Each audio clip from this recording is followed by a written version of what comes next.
What do you think Cressida Dick's prospects are at this point? Can she redeem herself and actually make substantive changes that will please these two sides?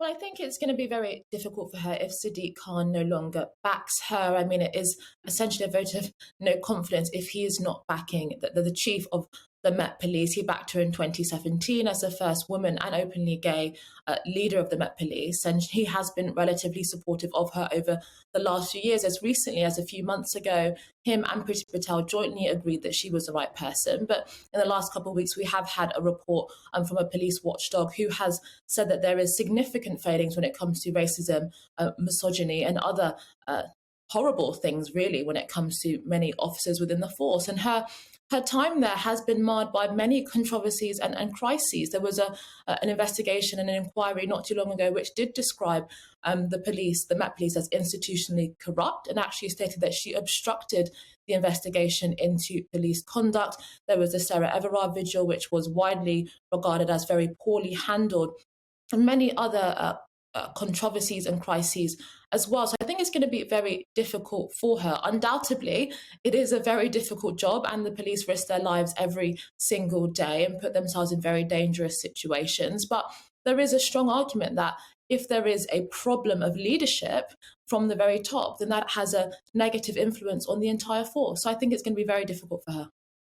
And, of course, the Met Police and the police more generally in the country, they have been marred over the years by accusations of institutional discrimination and this time institutional corruption. Of course, there was that allegation of institutional racism back in the Macpherson report. Now we have allegations of misogyny. I mean, public trust in the police must be incredibly low. It seems like there's nobody who's almost safe from being discriminated against by some of these police officers.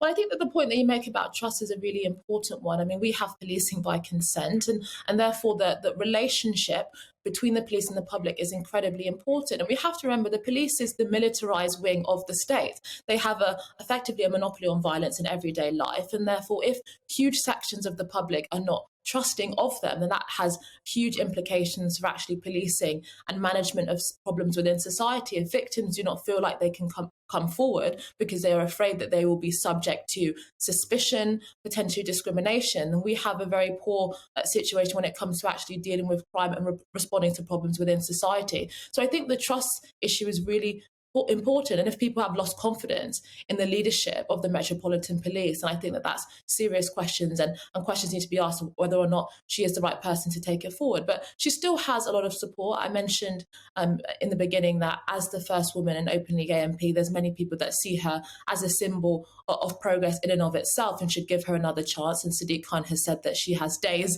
or weeks. I don't really know what that means, but essentially he is saying that she has to come up with a strategy incredibly fast to deal with the issues that are raised. But whether or not that's going to materialise, I think, seems to me, will remain to be seen.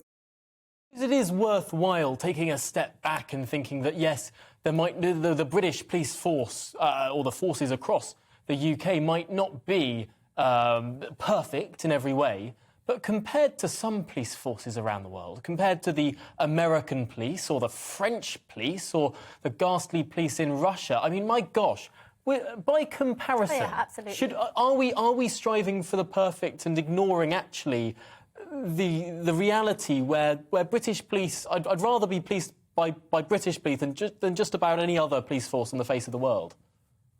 I think that's an interesting point. Of course, in 2020 there was huge discussions internationally, but particularly in America about police violence and the way in which the American police force are hyper-militarized in ways that seem quite alien to many of us in the UK. And we do know with the Gilets jaunes protests in France and also many of the anti-lockdown protests that have happened more recently, French police have been quite aggressive and often quite violent when it comes to their response to that. But ultimately, this is the police force that we have. And in terms of holding them accountable, this is the only police force that we have the mechanism to hold accountable. And many people people have lost confidence. This is obviously focused on the Met Police, but in police forces across the country when it has come to the dealing with institutional-wide problems when it comes to industrial levels of grooming gangs and sex abuse of young girls. So I do think that there are huge challenges and questions within our police force. And whilst it is not perfect, and whilst there may well be other countries that have much more difficult situations, I don't think that we should shy away from really confronting the challenges and the problems in the UK as well.